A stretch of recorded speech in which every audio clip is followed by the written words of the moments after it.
So we knew when we looked at the proposal for Donald Trump's Republican tax cut last year, we knew from reading it that it would increase the budget deficit. There are good and bad reasons to deficit spend. We've debated some of those reasons before. What we have almost unanimous consent on is that deficit spending to give tax cuts to the richest Americans is not an economically stimulative reason to go into debt. So we knew it would happen, and it has. The deficit has exploded. The numbers show it. We've covered it before. And so Donald Trump is now faced with exploding budget deficits, added to his China tariffs, which have so deeply hurt farmers that the federal government is now paying to bail them out as well, just racking up even more deficits again as a result of the policies that Donald Trump has chosen to enact. So what is it that Republican Ted Cruz is doing?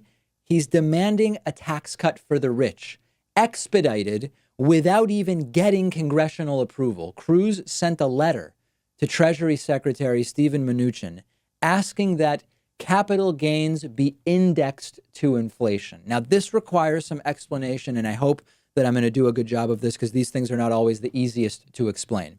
To understand how this is a tax cut for the rich, you have to understand how capital gains normally work. Normally, imagine that you buy $1,000 worth of shares of stock, and those shares of stock go up in value to $5,000. The numbers are really clear. You paid $1,000, it's worth $5,000. When you sell those shares, you have $4,000 in gains, and you pay capital gains tax on the $4,000. That's easy.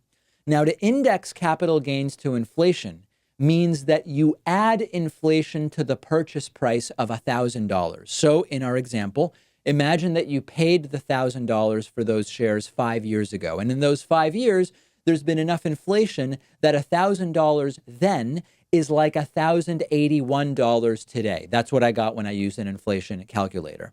When you index capital gains to inflation, you allow the cost basis of those shares to be $1,081 instead of $1,000. So what that means is instead of paying capital gains taxes on that full $4,000, you're only paying capital gains on a little bit over $3,900. Now, it doesn't sound like much with those numbers, but that's what's important about this. This is a ton of money for the very rich. The reason that it is effectively a tax cut for the rich is that for most people, indexing capital gains to inflation is a difference of just a few dollars here or there. 86% of this action would go to the top 1%. Okay, understand the scope of those numbers.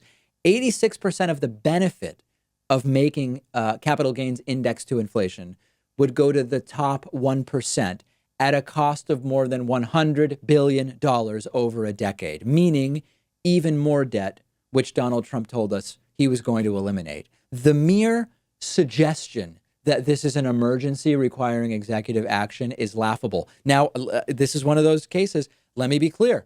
I would love this. Over time, more and more of my income has come from capital gains of different kinds. This is a change that would be great for me, but it's an immoral change. There is no economically defensible rationale for doing this at all. Never mind the completely comical, farcical assertion that this is such an emergency that it should be done by executive order rather than by actually getting a bill through Congress and signed into law in order to do this, which they probably wouldn't be able to do because it is such a capitalist handout. The funniest or maybe the saddest part about this is that Ted Cruz is actually touting it as a way to, quote, help everyday Americans.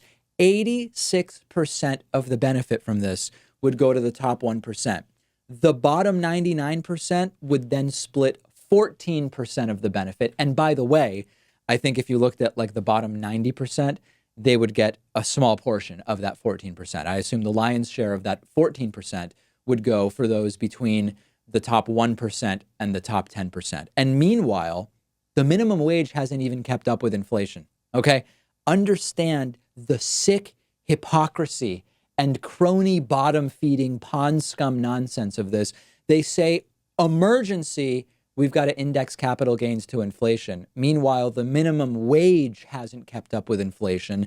The bottom half of America hasn't seen in real terms, wage increase in decades. What is it, 30 or 40 years?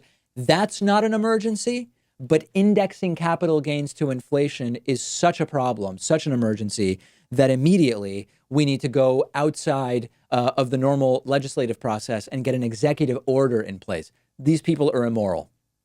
That's it. I mean, Ted Cruz has to be voted out, but Ted Cruz is just a symptom of the disease. It's way bigger than Ted Cruz.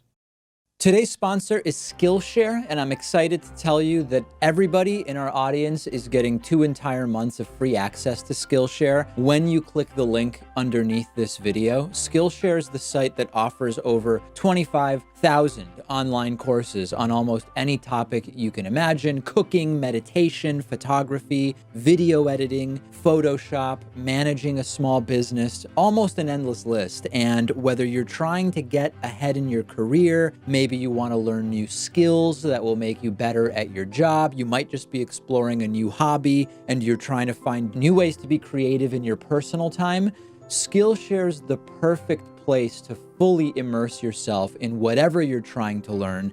I really enjoyed the class on more advanced video editing techniques because it's something I've been wanting to improve at, but have been very busy hosting The David Pakman Show for the last few years.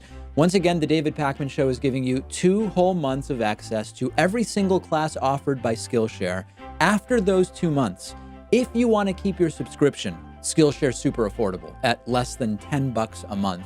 Get better at whatever it is that you're passionate about, or discover something brand new that you didn't even know that you would love, and join Skillshare's other 7 million users by clicking the link underneath this video.